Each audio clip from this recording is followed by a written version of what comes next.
नमस्कार। आज हम एक दिलचस्प किताब के हिंदी सारांश पर थोड़ी पड़ताल करने वाले हैं। मिलियनेयर माइंड का रहस्य। हमारे पास इसका एक सारांश है, तो देखते हैं कि ये धनवान सोच के बारे में क्या कहता है। चलिए शुरू करते हैं। हाँ बिल्कुल। और इस तरह के जो स्रोत होते हैं ना, वो अक्सर माइंडसेट और पैसे, इनके कनेक्शन पर ही फोकस करते हैं। तो ये देखना इंटरेस्टिंग होगा कि ये वाला सारांश क्या खास बातें बताता है पैसे जमा करने से जुड़े विश्वासों या आदतों के बारे में। सही कहा। अच्छा, ये सारांश तो सीधे मुद्दे पर आता दिख रहा है। शुरुआत में ही ये फाइनेंशियल ब्लूप्रिंट की बात कर रहा है, मतलब पैसे को लेकर हमारी अंदरूनी सोच या प्रोग्रामिंग, है ना? हाँ बिल्कुल वही।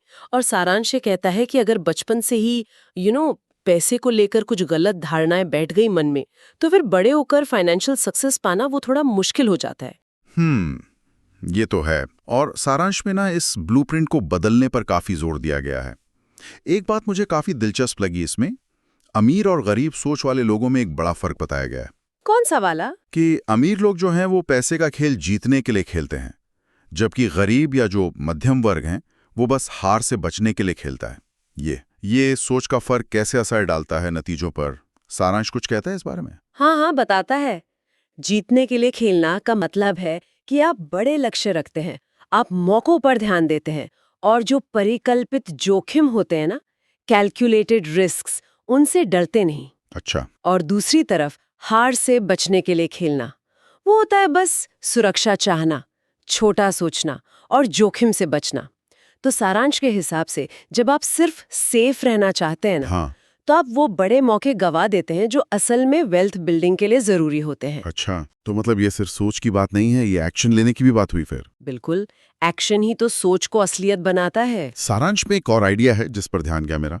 अमीर लोग मौकों पर फोकस करते हैं और गरीब लोग बाधाओं पर। इसका कोई उदाहरण कुछ दिया है इसमें? हाँ, एक सिंपल सा उदाहरण है। जैसे मान लीजिए कोई नया बिजनेस आइडिया आया, ठीक है। तो जो अमीर सोच वाला इंसान है वो देखेगा कि अरे वाह, इससे कितना फायदा हो सकता है, इसे कैसे बड़ा बना सकते हैं। जबकि गरीब सोच वाला पहले ये सोचेगा कि यार इसमें मुश्किलें क्या क्या आएंगी, ये फेल क्यों हो सकता है। तो ये जो नजरिया है ना जी। यही तय कर देता है कि कौन पहला कदम उठाएगा। ये बात तो सोचना वाली है। वाकई में मतलब माइंडसेट कितना कुछ बदल सकता है। अच्छा, पैसे के मैनेजमेंट पर भी कुछ कहा गया है सारांश में।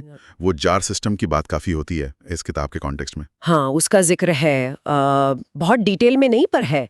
सारांश कहता है कि देखो, पैसा कमाना ही काफी नहीं होता, उसे संभालना, उसे बढ़ाना, वो भी उतना ही जरूरी है। सही बात है। और सुझाव ये है कि अपनी इनकम को ना अलग अलग हिस्सों में बांट लो। जैसे ज़रूरतें हैं, बचत है, निवेश है, अपनी शिक्षा के लिए, दान के लिए, और यहाँ तक के मनोरंजन के लिए भी। अच्छा, मनोरंजन के लिए भी अलग से? हाँ सारांश कहता है कि ये जो अनुशासन है ना, ये पैसे के प्रति एक सम्मान और एक कंट्रोल की भावना लाता है, और इससे फर्क नहीं पड़ता कि आपकी इनकम कितनी है, छोटी हो या बड़ी। तो इसका मतलब ये हुआ कि छोटे छोटे प्रैक्टिकल स्टेप्स भी आपकी सोच को मजबूत करने में मदद करते हैं। जरूर। ये सिर्फ बड़ी फिलॉसफी नहीं, रोज की आदतें भी हैं। बिल्कुल सही। सारांश का निचोड़ यही लगता है कि अमीर बनना सिर्फ बाहर के हालात पर निर्भर नहीं करता। काफी हद तक ये आपकी अंदर की सोच, आपके विश्वास और आपकी आदतों पर टिका है। और अच्छी बात यह है कि इन्हें बदला जा सकता है। तो आज हमने मिलेनियर माइंड का रहस्य के हिंदी सारांश पर एक नज़र डाली। जो मुख्य विचार उभर कर आ रहा है वो यही है कि हमारा सोचने का तरीका, पैसे को लेकर हमारी प्रोग्रामिंग और हमारी रोज की आदतें, ये सब हमारे वित्तीय नतीजों पर गहरा असर डाल सकती हैं। हाँ, पर यहाँ एक महत्वपूर्ण सवाल भी तो उठता है ना। ये सारांश मानसिकता पर, माइंडसेट पर बहुत ज्यादा जोर देता है। लेकिन क्या बाहरी चीजें, जैसे किसी की सामाजिक आर्थिक पृष्ठभूमि है या शिक्षा का सिस्टम कैसा है, बाजार में क्या उतार चढ़ाव चल रहे हैं, और यहाँ तक कि किस्मत, लक जिसे कहते हैं, क्या इन सब की भूमिका कम हो जाती है? ये एक बहुत वैलिड पॉइंट है। हाँ, तो ये सोचने वाली बात है कि किसी इंसान की अंदरूनी तैयारी और जो बाहर की दुनिया के असल मौके हैं या चुनौतियां हैं, ये दोनों मिलकर सफलता की कहानी कैसे लिखते हैं। ये वाकई एक गहरा मुद्दा है सोचने के लिए। वीडियो पसंद आए तो लाइक और सब्सक्राइब करना ना भूलें। तब तक के लिए रखिए अपना ख्याल। Bye bye, take care.